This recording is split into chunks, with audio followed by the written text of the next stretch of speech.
내가 내게 이 교훈으로서 명하노니 전에 너를 지도한 예언을 따라 그곳으로 선한 싸움을 싸우며 믿음과 착한 양심을 가지라. 어떤 이들은 이 양심을 버렸고 그 믿음에 관하여는 파선하였느니라. 그 가운데 후메네오와 알렉산더가 있으니 내가 사탄에게 내준 것은 그들로 훈계를 받아 신성을 모독하지 못하게 하려 함이라. 아멘.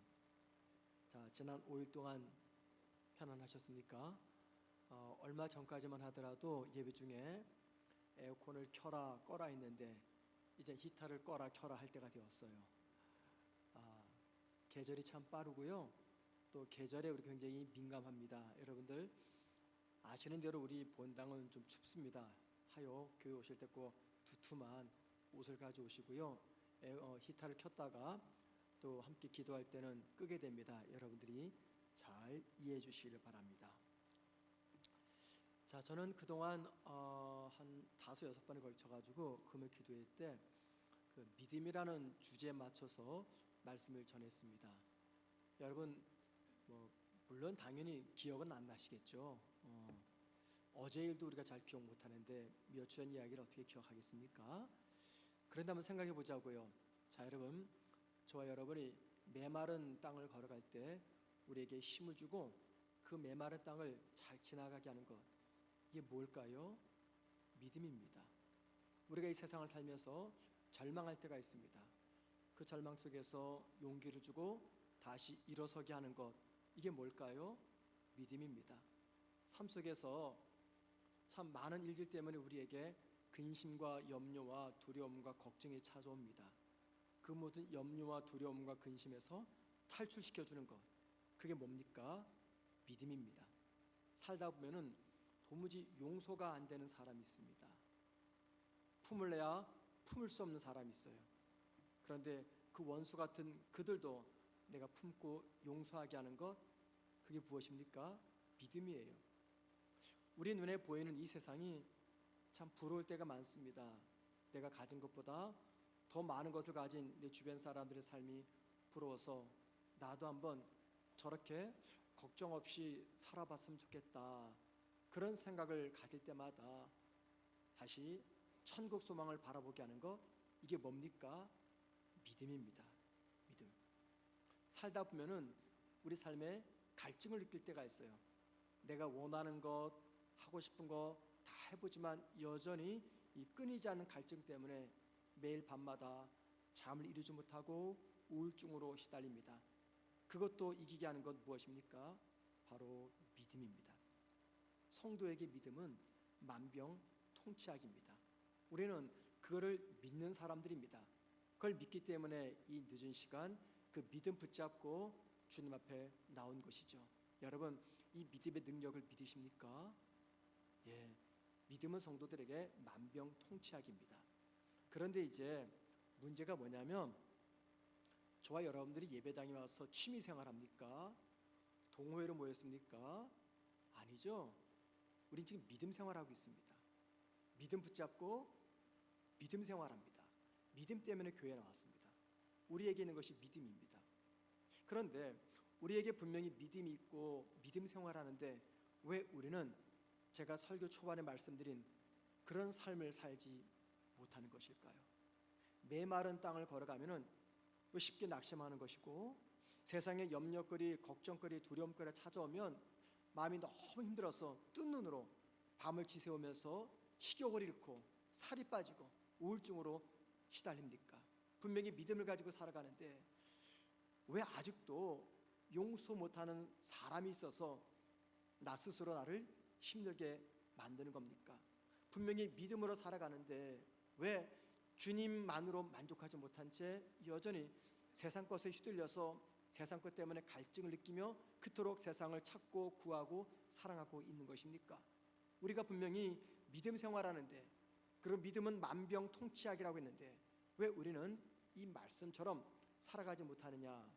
왜 믿음이 주는 그 능력을 우리는 누리지 못하고 있느냐라는 것입니다. 왜 그럴까요? 오늘 성경은 그 이유가 무엇인지, 그리고 어떻게 하면 이 믿음의 능력을 우리가 회복할 수 있을지, 여러 가지 방법 중에 한 가지를 우리에게 알려주고 있습니다. 자, 그래서 오늘 말씀은 왜 우리가 믿음의 능력을 누리지 못하는지 그 이유를 한번 좀 생각해 보도록 하겠습니다. 자, 여러분 오늘 본문 18절과 19절을 보시길 바랍니다. 아들 디모데야, 내가 네게 이 교훈으로서 명하노니 전에 너를 지도한 예언을 따라 그것으로 선한 싸움을 싸우며 믿음과 착한 양심을 가지라. 어떤 이들은 이 양심을 버렸고 그 믿음에 관하여는 파선하였느니라. 여러분 끝부분을 잘 보십시오. 끝부분이 무슨 이야기합니까? 양심을 버렸기 때문에 믿음에 관하여서 파선당했다. 믿음에 관해서 부도났다. 그 말입니다. 무엇 때문에요? 양심을 버렸기 때문에. 지금 바울은 무슨 이야기하냐면 믿음과 양심을 연결해서 믿는 저와 여러분에게 착한 양심, 선한 양심을 가질 것을 당부합니다. 이 양심이라는 말 무슨 뜻일까요? 양심. 이 헬라어를 직역하면은요, 함께 안다 그 뜻입니다. 이 양심으로 번역된 헬라어 단어 순네디시스라는 단어는요, 두 단어가 합친 거예요. 순이라는 함께, 순이 함께인데 함께와 알다라는 단어가 합쳐가지고 양심이 된 건데 직역을 하면 함께 알다 그 뜻이에요. 자, 누구와 함께 아는 것입니까? 다른 사람과 함께 아는 거예요. 다른 사람과 무엇을 압니까? 무엇이 잘못되었고 무엇이 바른가를 함께 아는 겁니다. 그러니까는 모든 사람들이 잘못된 것과 바른 것을 아는 것, 이게 양심이라는 것이에요. 양심. 이 말은 무슨 말이냐면 모든 사람들의 마음속에는요, 무엇이 잘못됐고 무엇이 바른지 아는 능력이 있다 그 말입니다. 저와 여러분 마음속에 무엇이 옳고 그른지 판단할 수 있는 능력이 있습니다. 우리 모두가 함께 그것을 인정하는 것, 무엇이 옳고 무엇이 잘못됐는지 함께 아는 것, 이게 양심이래요. 그럼 여러분, 우리 마음속에 있는 것, 무엇이 옳고 무엇이 잘못된지를 아는 그 능력이 어디서부터 주어졌을까요? 바울은 로마서 2장 14절과 15절에서 이렇게 말합니다. 한번 여러분 화면을 잘 보세요. 율법 없는 이방인이 본성으로 율법의 일을 행할 때에는 이 사람은 율법이 없어도 자기가 자기에게 율법이 되나니 이런 이들은 그 양심이 증거가 되어 그 생각들이 서로 혹은 고발하여 혹은 변명하며 그 마음에 새긴 율법의 행위를 나타내느니라. 이 말이 무슨 말이냐면요, 이스라엘 사람들, 즉 유대인들은요, 문서로 기록된 율법을 가지고 있었어요. 율법 책을 가지고 있었습니다. 이것은 문서로 기록이 되어가지고 조상대대로 후손들에게 전해 내려왔어요. 그래서 그 문서로 기록된 율법을 근거로 해서 무엇을 하지 말아야 하고 무엇을 해야 될지를 이스라엘 사람들은 알았습니다. 그러니까는 율법에서 하지 말라라는 것을 하게 되면 그게 죄였고 해라라는 것을 하지 않으면 그게 죄였습니다. 유대인들에게는요, 이 율법을 가지고 있었어요. 그런데 이스라엘 사람들이 아닌 이방인에게는 율법책이 있습니까? 없습니까? 없죠. 율법책은 오직 이스라엘 사람들에게만 주신 책이기 때문에. 그런데 비록 이방인들은 문서로 기록된 율법책은 가지고 있지 않았지만 대신 하나님이 그들의 마음속에다가 율법을 새겨주셨어요. 그게 바로 양심이라는 것입니다. 하나님을 믿지 않는 이방인들 모든 사람들 마음속에 율법을 새겨 놓으셨는데 그게 바로 양심이다 그 말입니다. 그래서 모든 사람에게는요, 무엇이 잘못됐고 무엇이 옳은지를 알 수 있는 판단 근거가 있어요. 그게 바로 우리 마음속에 하나님이 새겨놓으신 양심이다 그 말입니다. 이스라엘 사람들은 그게 율법이었는데 율법이 없는 이방인들에게는 그 율법의 기능을 감당하는 것이 하나님께서 우리 마음속에 새겨주신 양심이다. 그 이야기를 바울이 하고 있는 것이에요. 양심에는요, 두 종류의 양심이 있어요. 첫째는 선행 양심입니다. 선행 양심은 뭐냐면 우리가 어떤 일을 행할 때 하기도 전에 우리 마음속에 이거 하면 안 되는데, 이거 큰일 나는데, 그런 생각이 들죠? 이게 선행 양심입니다. 아담과 하와가 선악과를 따먹을 때 기분 좋은 마음으로 따먹었을까요? 아닐 겁니다. 마음 한켠에는 이거 먹으면 큰일 나는데 이런 생각이 들었을 거예요. 이게 선행 양심입니다. 두 번째, 후행 양심이 있어요. 후행 양심이 뭡니까? 어떤 일을 저지르고 나서 찾아오는 후회, 두려움. 예를 들면 선악과를 따먹었던 아담과 하와는요, 누구도 말하지 않았습니다. 그런데 그들 스스로 부끄럽고 두려워서 어떻게 했어요? 잎사귀를 따다가 벗은 몸을 가렸습니다. 이게 바로 후행 양심입니다. 그러니까는 양심은요, 자기 스스로 반성하게 만듭니다. 따라서 양심은 하나님께서 우리 마음속에 감독으로 심어 놓은 것입니다. 나의 말과 행동을 옳고 그르게 감동하도록 우리 마음속에 새겨놓은 것, 이게 바로 양심이라는 것입니다. 양심은요, 잘못된 일을 저지르고 난 후에 우리를 찌릅니다. 많이 찌릅니다. 찌를 때 그 양심의 소리를 듣고 고치면 마음이 편안해집니다. 항상 양심은요, 저와 여러분을 찌릅니다. 양심이 우리를 찌를 때 그 양심의 소리를 듣고 그 삶을 고치면 마음이 편안해집니다. 그런데 양심이 우리를 찌르는데도 양심의 소리를 듣지 않으면 우리 마음은요, 휴전이 없는 전쟁터가 되고 맙니다. 자, 시편 30편 3절과 4절 말씀입니다. 한번 보실래요? 내가 입을 열지 아니할 때 종일 신음함으로 내 뼈가 쇠하였도다. 주의 손이 주야로 나를 누르시오니 내 진액이 빠져서 여름 가뭄에 마름같이 되었나이다. 내가 입을 열지 아니할 때 종일 신음함으로 내 뼈가 쇠하였도다. 이 말이 무슨 말입니까? 이런 겁니다. 무슨 일 때문인지 모르겠지만 시편 저자의 양심에 가책이 찾아왔어요. 가책이. 근데 그 양심에 바르게 반응하지 아니하니까 어떻게 됐다고요? 종일토록 내가 신음했다, 그 말입니다. 양심에 바르게 반응하면 괜찮은데 반응하지 않으니까는 하루 종일 신음, 걱정이 되는 거예요. 잠언 28장 1절에 이런 말씀이 있습니다. 잠언 28장 1절입니다. 악인은 쫓아오는 자가 없어도 도망하나. 여러분, 이 말이 이상하지 않습니까?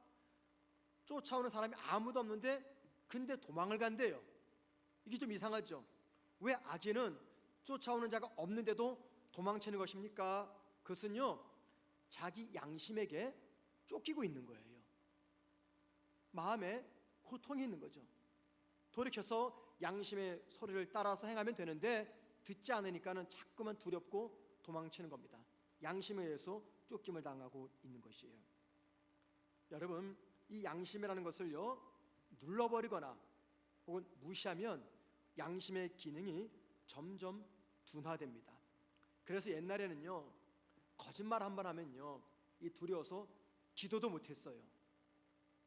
다른 사람에게 속이면 마음이 너무 괴로워서 잠을 못 잤어요. 그런데 이제는 남을 속이고 거짓말하고도 편안하게 잠을 잘 잡니다. 옛날에는 그러면 안 돼 라는 생각을 했는데 이제는 어때요? 그 정도 가지고 뭘 그래, 이런 생각을 하게 됩니다. 자, 여러분, 왜 이렇게 변하는 것입니까?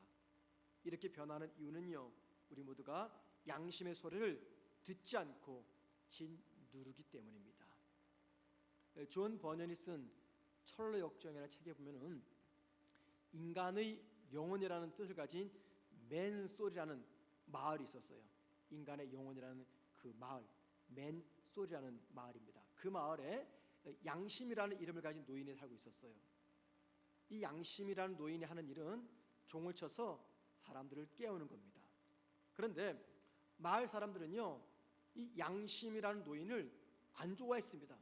수시로 쳐대는 종소리 때문에 너무 괴로워서 시끄러워서 살 수가 없었어요. 그래서 이 양심이라는 노인을 어디다 그냥 가둬버렸습니다.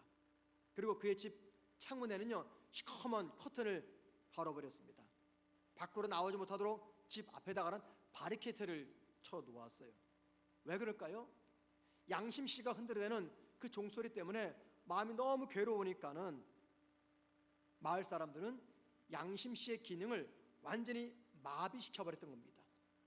너무 힘이 드니까. 이 철로역정이 언제 쓰여졌냐면은 1678년도에 쓰여졌어요. 344년 전에 쓰여진 책입니다. 그런데 여러분, 344년 전에 쓰여진 책인데 너무너무 탁월하게 오늘 현대 사회의 모습과 우리의 모습을 있는 그대로 아주 정확하게 묘사하고 있다고 생각합니다. 신자, 불신자 막론하고 자기 자신의 양심의 소리를 듣기 싫어서 어떻게 합니까? 자신의 양심을 깊은 감옥에 가둬버리거나 시커먼 커튼을 치거나 혹은 빠져나오지 못하도록 바리게이트를 쳐버리는 것, 이게 우리의 모습입니다. 교회 방만 그렇습니까? 아닙니다. 교회 안에 성도들도요 마찬가지입니다. 하나님께서 남겨두신 양심의 그 소리를 듣지 않으려고, 또는 그 양심의 소리를 들어도 무시해버립니다. 양심의 소리를 듣지 않으려고 하고 들어도 그 소리를 무시하는 것은요, 우리 안에 양심을 심어놓으신 하나님을 내가 무시하거나 부정한다, 그 뜻입니다. 자, 이 말은요, 지금까지 제가 말씀드린 이 말은요, 우리의 믿음과 굉장히 중요한 관계가 있습니다. 이 말씀들은요, 우리의 믿음에 대해서 중요한 것들을 이야기합니다. 여러분, 우리가 양심의 소리를 따르지 않고 양심의 소리에 귀를 막아버리게 되면 어떤 결과가 나타날까요? 저와 여러분은 그 결과 바른 믿음의 삶을 살아갈 수가 없습니다. 그래서 바울은 이 비밀을 알았기 때문에 오늘 본문 19절에서 뭐라고 말합니까? 우리의 믿음이 파손되는 이유는 우리가 양심을 버렸기 때문이다 라고 말합니다. 왜 믿음이 자라지 않느냐? 왜 믿음대로 살아가지 못하느냐? 왜 믿음의 능력을 경험하지 못하느냐? 왜 신비한 믿음의 비밀을 체험하지 못하느냐? 그 이유는 우리가 양심을 버렸기 때문이다 라고 말합니다. 여러분, 왜 그럴까요? 왜 양심을 버리면 믿음이 파손될까요? 한번 생각해 보십시다. 하나님이 당신의 말씀을 우리에게 전해주실 때 그 말씀을 딱 박게 하는 도구가 있습니다. 통로가 있습니다. 그게 바로 양심 안테나입니다. 하나님의 말씀이 막 전해집니다. 내 귀로 들어옵니다. 내 귀로 전해 들어오는 그 하나님 말씀을 내 양심의 안테나가 높이 세워져서 딱 붙잡을 때 그 말씀이 나를 변화시킵니다. 말씀이 우리의 양심 안테나를 움직여서 받은 그 말씀대로 살게 합니다. 그런데 만약에 이 양심의 안테나가 부러지거나 꺾이거나 문제가 생기면 어떻게 될까요? 말씀을 받을 때 내 양심, 즉 내 마음에 말씀은 떨어지지 않습니다. 길가밭, 가시밭, 돌짝밭에 떨어집니다. 그럼 어떻게 돼요? 사탄이 그 말씀을 그대로 빼앗아갑니다. 그렇기 때문에 우리가 아무리 좋은 말씀을 들어도, 아무리 탁월하고 강력한 하나님 말씀을 들어도 그 말씀이 나의 마음에 부딪히지 않고 그 말씀에 변화를 이루어 순종하지 않으려고 하는 것이죠. 왜요? 양심의 안테나가 지금 부러졌기 때문에. 믿음은 말씀을 들음으로써 우리에게 생겨난다 말합니다. 우리의 믿음은 하나님 말씀을 들을 때 자랍니다. 들음은요, 성경 말씀입니다. 그런데 말씀을 듣는 기능이 뭐냐면 양심이에요. 그 양심이 마비되거나 양심이 고장이 나거나 양심의 안테나가 부러지게 되면 읽고 듣는 그 말씀이 절대 내 마음속으로 들어갈 수가 없습니다. 자, 말씀이 들어가지 않으면 어떻게 돼요? 믿음이 안 자랍니다. 그래서 여러분, 바울이 뭘 말합니까? 양심을 버리는 것이 다른 말로 말하면 곧 믿음을 버리는 것이다, 그 말씀을 하고 있는 것입니다. 자, 이런 말씀을 들으면 우리 모두에게 절망감이 생겨요. 저도 그랬습니다. 저라고 기분 좋게 이 말씀을 준비했을까요? 아니에요. 많이 힘들었습니다. 너무너무 힘들었습니다. 이런 말씀을 준비하고 전하고 들으면 우리에게는요, 소망이 생기는 게 아니라 절망감이 생겨요. 왜 그렇습니까? 우리 중 누가 나는 나의 양심을 완벽하게 잘 지키고 있다라고 말할 수가 있겠습니까? 없습니다. 그래서 양심의 안테나를 잘 세워서 말씀을 듣고 그 말씀의 역사를 내가 누리기 위해서는요, 대책이 필요합니다. 대책을 세워야 됩니다. 그 대책이 뭘까요? 우린 주로 양심을 속이거나 남을 속이면 어떤 반응을 보입니까? 스스로 반성합니다. 아, 내가 잘못했구나. 다시는 그러지 말아야지.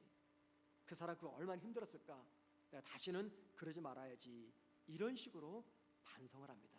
그런데 여러분, 이것은요, 믿지 않는 사람들의 대책이에요. 믿는 사람 대책은 다릅니다. 양심에 어긋나는 일을 했을 때는요, 양심을 심어 놓으신 그분을 상대해서 이 문제를 해결해야 됩니다. 그래서 이사야서 66장 2절은요, 이 부분에 대해서 이렇게 말씀합니다. 여러분이 다 같이 한번 읽어봅니다. 시작. 나 여호와가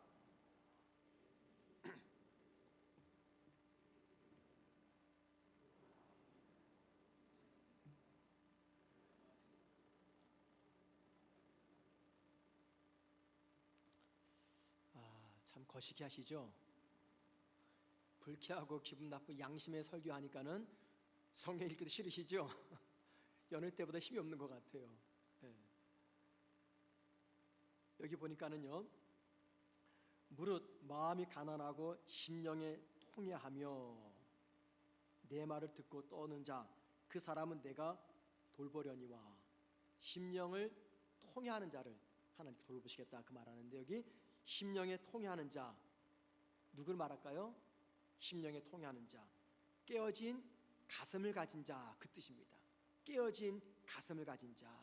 무슨 말이냐면, 이것이 바른 길임에도 알매도 불구하고 그 길로 가지 못했기 때문에 마음이 깨어진 사람, 이것이 하나님의 뜻인 줄 알면서도 그 뜻대로 살지 못했기 때문에 하나님 앞에서 마음이 깨어진 자, 그 사람이 심령에 통해하는 자다 그 말입니다. 그런 분을 하나님께서 돌봐주시겠다고, 책임지시겠다고 약속하신 말씀입니다.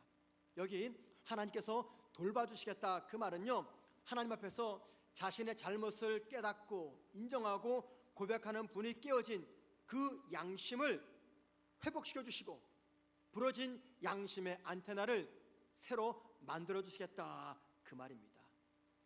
우리는요, 양심을 속일 수 있고 또 양심대로 살지 못할 수 있습니다. 자, 그러면 안 되죠. 그런데 우리가 너무 연약하기 때문에 그럴 수 있어요. 양심을 속일 수 있고 양심대로 살지 못할 때도 있습니다. 그때 우리의 반응은 어떻게 되냐면, 내 잘못을 자꾸만 변명하거나 부인해서는 안 됩니다. 또 뉘우쳐서도 안 됩니다.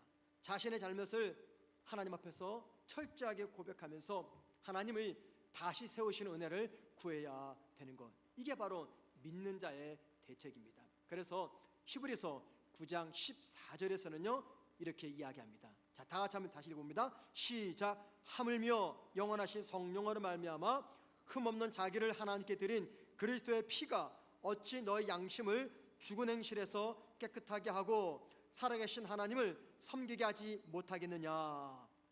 여러분 여기 보십시오. 그리스도의 피가 어찌 너희 양심을 죽은 행실에서 깨끗하게 하고 살아계신 하나님을 섬기게 하지 못하겠느냐. 이 말씀은요, 양심의 안테나가 부러진 우리의 대책, 그 대책이 무엇이냐라는 말을 합니다. 대책이 무엇입니까? 그리스도의 피입니다. 그리스도의 피. 다시 한번 보십시오. 여기 그리스도의 피가 어찌 너희 양심을 죽은 행실에서, 여기 죽은 행실, 우리말로는 단수로 번역됐지만 원래 복수입니다. 죽은 행실들 속에서 그 말입니다. 복수입니다. 무슨 말이냐면, 거짓말에 관해서 죽은 양심의 기능, 물질 문제에 관해서 죽은 양심의 기능, 진실에 관해서 죽은 양심의 기능을 누가 다시 살린다고요? 그리스도의 피가 다시 살려주시겠다 약속하십니다. 20세기 성녀라고 알려진 코리텐 붐이라는 여사가 있습니다. 지금은 세상을 떠났지만 그분은 네덜란드 여성이에요. 2차 세계대전 때 부모님과 가족과 함께 형제와 함께 독일 나치 수용소에 갇혔습니다. 거기서 부모님이 죽고 형제도 죽고 혼자만 살아나왔어요. 혼자 살아나와서 전 세계를 다니면서 이 수용소에서 만난 하나님의 사랑을 전하는 복음 전도자가 된 것이죠. 어느 날 이 코르텐품 여사가 베를린 한 곳에서 간증을 하고 있었습니다. 간증이 다 끝났을 때 한 남자가 이 여사에게 좀 상담을 하기 위해서 찾아왔어요. 그래서 코르텐품 여사가 이 남자를 만났습니다.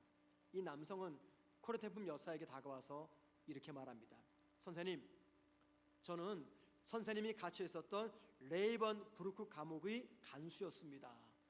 제가 선생님의 부모와 형제들을 죽였습니다. 제가 선생님을 수용소에서 아주 괴롭혔습니다. 그런데 제가 지난 성탄절 때 예수님을 영접했습니다. 제가 예수를 믿고 나니 내가 사람들을 괴롭혔던 것이 얼마나 큰 죄인지를 알게 되었고, 그래서 그동안 하나님 앞에 이렇게 기도했습니다. 하나님, 제가 너무나 많은 사람들에게 해를 끼쳤습니다. 제가 해를 끼친 단 한 사람이라도 만날 수만 했다면 그를 찾아가서 제가 그분에게 제 잘못을 고백하겠습니다 라고 기도했습니다. 그래서 제가 지금 선생님 앞에 서 있습니다. 이 남자의 말을 들었던 코리 여사가 이렇게 말합니다. 걱정하지 마세요. 이미 저는 다 용서했습니다. 그랬더니 그 남자가 계속해서 말하기를, 선생님, 저는 용서받았는지는 모르겠지만 제 죄를 벗어버리고 잊어버릴 수가 없습니다 라고 대답했습니다. 그랬더니 코르텐품 여사가 너무너무 유명한 말을 그 남성에게 해주었습니다. 하나님은 우리가 죄를 회개하고 나면 그 회개한 죄를 깊은 바다에 던져버리고 모두 잊어버립니다. 그리고는 거기에다가 바닷가에다가 낚시 금지라고 써놓으셨습니다. 바닷속에 깊이 빠진 죄를 다시 낚시질해서 끌어올리지 마십시오 라고 이야기를 했다고 합니다. 여러분, 이 말이 무슨 말입니까? 저와 여러분이 양심을 부러뜨리고 양심을 어기는 그 지은 죄에 대해서 진정한 회개는요, 하나님이 우리의 죄를 바다 깊은 곳에 던지시고 낚시 금지라고 써 놓으셨다는 것입니다. 우리 가운데 난 아무리 회개해도 가망이 없는 사람이야, 꺾인 나의 양심의 안테나는 절대 회복될 수 없어 라고 생각하는 그런 분들이 계십니까? 우리 입장에서 보면은요, 그 생각이 맞아요. 우리 입장에서 그렇습니다. 그런데 여러분, 하나님의 입장에서는 어떨까요? 하나님의 입장에서 보면요, 이건 틀린 생각입니다. 우리는 할 수 없지만 주님은 하십니다. 주님의 피가 완전히 파괴된 우리의 양심을 다시 회복시켜 주십니다. 주님의 피가 완전히 꺾어버린 우리의 양심의 안테나를 다시 회복시켜 주십니다. 우리가 진심으로 회개할 때 이 은혜가 주어집니다. 회개는요, 하나님이 가장 기뻐하시는 모습입니다. 왜 그럴까요? 그 회개는 하나님이 가장 기뻐하는 모습일까요? 왜냐하면 회개하는 우리 밑바닥에는요, 무엇이 깔려 있습니까? 하나님 앞에서 나는 철저한 죄인입니다 라는 자신의 죄를 인정하는 겸손함이 있기 때문입니다. 예수님께서 이 땅에 계실 때 참 많은 사람들을 만났어요. 그 중에는 종교 지도자들도 많았습니다. 바리새인, 서기관인, 율법학자, 제사장, 하지만 동시에 창녀, 세리, 죄인들이 많았습니다. 종교적이고 윤리적인 기준으로 볼 때 훨씬 나은 바리새인과 서기관들, 율법학자, 제사장, 이런 사람들이 아닌 우리 주님은 세리와 창리들을 주목하셨어요. 왜 그런지 아십니까? 이들이 하나님 앞에서 무릎을 꿇는 회개서부터 시작했기 때문입니다. 여러분, 믿음과 양심의 관계, 이건 불가분의 관계입니다. 어쩌면 대단히 여러분에게 불쾌감을 줄 수 있는 설교예요. 왜 내 믿음이 자라지 않는가? 그러면 내 양심이 잘못됐기 때문인가 이렇게 생각을 할 수가 있어요. 여러분, 우리는 아니라고 말하고 싶죠. 그러나 성경은 뭐라고 말합니까? 맞다라고 말합니다. 맞다. 우리의 믿음이 파손되는 이유는 우리의 양심이 무너졌기 때문이다 라고 말합니다. 우리의 양심의 안테나가 꺾여버렸기 때문에 하나님의 말씀을 듣지만 그 말씀이 나를 변화시키지 않는 것이죠. 어떻게 하시겠습니까? 양심의 안테나를 다시 회복시키셔야 됩니다. 양심이 바로 세워져야 하나님의 말씀을 듣고 그 말씀이 나의 믿음을 자라게 하며 믿음에 자랄 때 메마른 땅을 걸어가도 피곤하지 않냐고, 믿음에 자랄 때 세상 풍파, 걱정, 염려거리가 찾아와도 두려워하지 않고 담대하게 인생을 살아갑니다. 믿음이 생길 때 용서할 수 없는 원수까지도 품고 용서할 수가 있게 됩니다. 어떻게 믿음이 생깁니까? 바울은 이야기합니다. 무너진 양심을 다시 회복할 때 우리의 믿음이 자란다고 이야기합니다. 왜요? 양심의 안테나가 세워져야 우리의 믿음을 강하게 하는 하나님의 말씀을 듣고 그 말씀 앞에서 내가 겸손히 순종할 수가 있기 때문입니다. 무너지고 부서진 양심은요, 진심으로 회개할 때 주님의 피로 다시 세워집니다. 물론 우리의 죽은 양심 혹은 꺾인 양심이 단 한 번의 회개 기도로 완전히 회복되는 것은 결코 아닐 겁니다. 점진적으로 변한다는 사실을 기억하십시오. 여러분, 환자들이 큰 수술을 하고 회복하는 단계가 있어요. 그 회복하는 처음부터 질긴 고기를 씹습니까? 아닙니다. 절대 아닙니다. 처음에 죽을 먹습니다. 그 다음에 뭘 먹습니까? 죽 같은 밥을 먹어요. 그 다음에 밥을 먹고 맨 끝에 질긴 갈비도 먹게 됩니다. 단 한 번의 회개 기도로 모든 것들은요 회복되기는 않습니다. 또 하나, 내가 회개한다 하여도 회개 전에 행했던 모든 일들이 기억나지 않는 것은 결코 하는 겁니다. 아닙니다. 또한 회개한다고 해서 우리 양심을 유혹하는 사탄의 공격이 멈추는 것도 결코 아닐 겁니다. 끊임없이 회개하고 매일매일 점진적으로 죽을 먹다가 죽 같은 밥을 먹고 밥을 먹다가 고기를 먹는 점진적 회개의 단계를 통해서 우리의 영적인 양심의 안테나는 올바로 세워지고 꺾이고 무너진 내 죽은 양심이 새로운 양심으로 다시 살아나게 될 것입니다. 여러분, 오늘 말씀을 들으면서 우리 모두가 겸손히 나의 양심의 상태를 돌아보십시다. 내 양심은 똑바로 세워져 있는지, 꺾였는지, 병이 들었는지, 무너졌는지, 만약에 무너졌다면, 꺾였다면 왜 그랬는지, 그 무너진 양심을, 꺾인 양심을 다시 똑바로 세울 수 있는 방법은 그리스도의 피밖에 없습니다. 그래서 이 시간 저와 여러분이 필요한 것은 다름 아닌 처절한 회개의 기도라는 것입니다.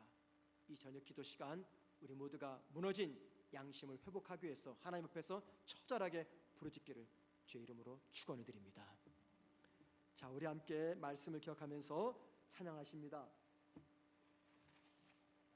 여러분, 꺾인 양심의 안테나가 바로 세워지는 방법, 대책은요 그리스도의 피밖에 없습니다. 이 시간 찬양하실 때 보혈을 지나 하나님 품으로, 보혈을 지나 아버지 품으로 찬양하면서 우리의 회개하는 마음을 갖고 기도하는 이 시간 되기를 소망합니다.